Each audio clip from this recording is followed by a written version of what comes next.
Where are the shirts made? Bangladesh. Well, it's good. আমেরিকার president Donald Trump সবসময় নিজেকে ফিটফাট রাখেন।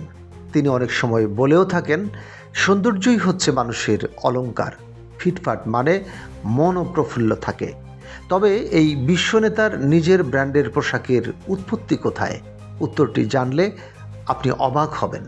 যিনি বিদেশি পণ্যের সমালোচনায় মুখর, সেই ক্ষমতাধর লোকের মুখে প্রশংসার সুর। ভাবলে আশ্চর্যই মনে হয়, অথচ এই ক্ষমতাধর ব্যক্তির পোশাকের লেবেলে লেখা থাকে মেড ইন বাংলাদেশ। মজার কথা হলো, যখন ট্রাম্পের পছন্দের শার্ট ও টাইয়ের উৎস সম্পর্কে এক সঞ্চালক প্রশ্ন করেন, ট্রাম্প জানান, জানি না ঠিক কোথাকার, তবে এগুলো বিশ্বের সেরা ব্র্যান্ডের।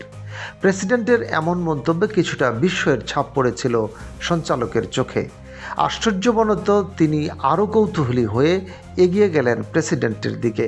টাই আর শার্টের লোগোর দিকে তাকিয়ে বললেন, মহামান্য, এগুলো তো মেড ইন বাংলাদেশ। ভাবুন একবার, বিশ্বের 1 নম্বর ব্র্যান্ডের পোশাক বলে আমেরিকার মহামান্য প্রেসিডেন্ট যেগুলোকে প্রশংসায় ভরিয়ে দিলেন, সেগুলো বাংলাদেশের তৈরি। এটাই কিন্তু এদেশের পোশাক শিল্পের শক্তি আর দক্ষতার এক অনন্য উদাহরণ।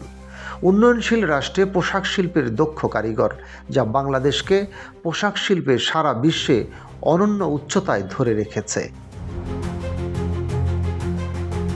বিশ্বমোড়ল প্রেসিডেন্ট ট্রাম্পের এই ঘটনার ভিডিও সামাজিক যোগাযোগ মাধ্যমে ছড়িয়ে পড়লে তা নিয়ে শুরু হয় আলোড়ন।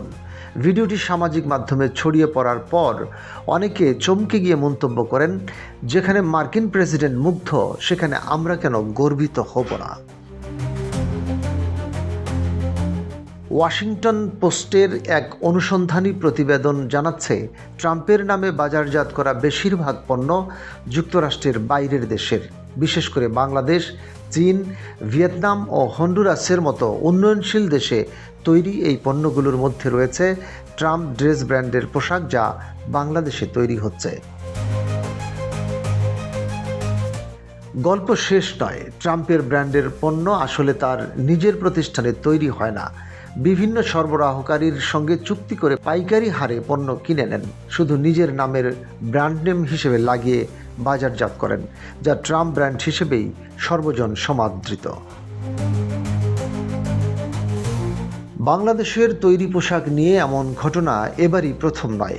বিশ্বের বহু বিশ্বখ্যাত ব্র্যান্ডের পোশাক বাংলাদেশের দক্ষ শ্রমিকদের হাতেই তৈরি হয়, অথচ আমরা এই পোশাক শিল্পকে কিভাবে মূল্যায়ন করছি, সেটা সবারই কম বেশি জানা। মনিরুজ্জামান তুহিনের পাণ্ডুলিপি এবং সংগৃহীত তথ্যচিত্রে রশিদ কামাল, বাংলাবাজার পত্রিকা ডিজিটাল।